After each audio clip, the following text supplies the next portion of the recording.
Pension തട്ടിപ്പ് case വിവാദത്തിനിടെ Kottayam നഗരസഭയിൽ അവിശ്വാസ പ്രമേയം കൊണ്ടുവരാൻ LDFന്റെ നീക്കം.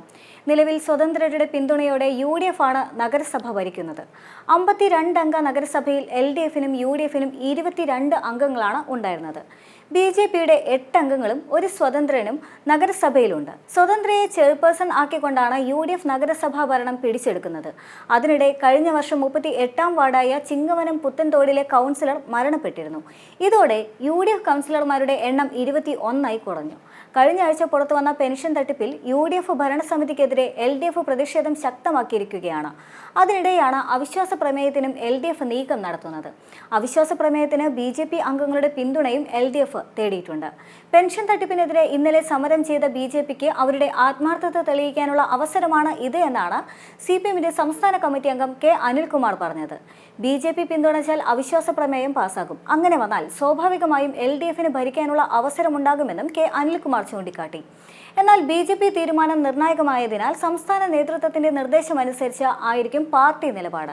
21 വർഷമായി കോട്ടയം നഗരസഭ UDF ആണ് ഭരിക്കുന്നത്. അതേസമയം പെൻഷൻ തട്ടിപ്പ് ജില്ലാ ക്രൈംബ്രാഞ്ച് ഏറ്റെടുക്കുന്നുമുണ്ട്. ജില്ലാ ക്രൈംബ്രാഞ്ച് DYSP സാജു വർഗീസിനാണ് അന്വേഷണത്തിന്റെ ചുമതല. പോലീസ് കേസ് രജിസ്റ്റർ ചെയ്ത് 6 ദിവസമായിട്ടും പ്രതി അഖിൽ D. വർഗീസിന് ഇപ്പോഴും ഒളിവിലാണ്. കോട്ടയം വെസ്റ്റ് പോലീസായിരുന്നു നേരത്തെ കേസ് ഏറ്റെടുത്തിട്ടുണ്ടായിരുന്നത്. നഗരസഭയുടെ പെൻഷൻ അക്കൗണ്ടിൽ നിന്ന് 3 കോടി രൂപ അഖിൽ തട്ടിയെടുത്തു എന്ന് വാർഷിക സാമ്പത്തിക കണക്കെടുപ്പിൽ കണ്ടെത്തിയിരുന്നു. അഖിലിന്റെ അമ്മ ശ്യാമളയുടെ പേരിലുള്ള അക്കൗണ്ടിലേക്കാണ് പണം കൈമാറ്റം ചെയ്തിരിക്കുന്നത്. ഇതേ പേരിൽ ഒരാൾക്ക് നഗരസഭയിൽ നിന്ന് പെൻഷൻ തുക അയച്ചിരുന്നതിനാലാണ് തട്ടിപ്പ് ഉദ്യോഗസ്ഥരുടെ ശ്രദ്ധയിൽപ്പെടാതെ പോയത്.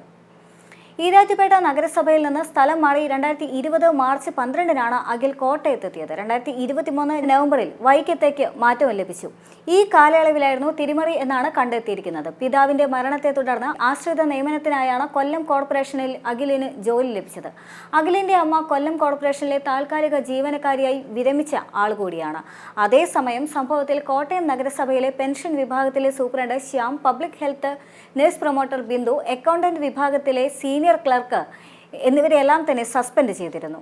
സാമ്പത്തിക തിരിമറി സംബന്ധിച്ച് നൽകിയ വിശദീകരണം തൃപ്തികരമല്ല എന്നുള്ള സെക്രട്ടറിയുടെ റിപ്പോർട്ടിന്റെ അടിസ്ഥാനത്തിലായിരുന്നു നഗരസഭാ അധ്യക്ഷൻ ബിൻസി സെബാസ്റ്റ്യന്റെ നടപടി.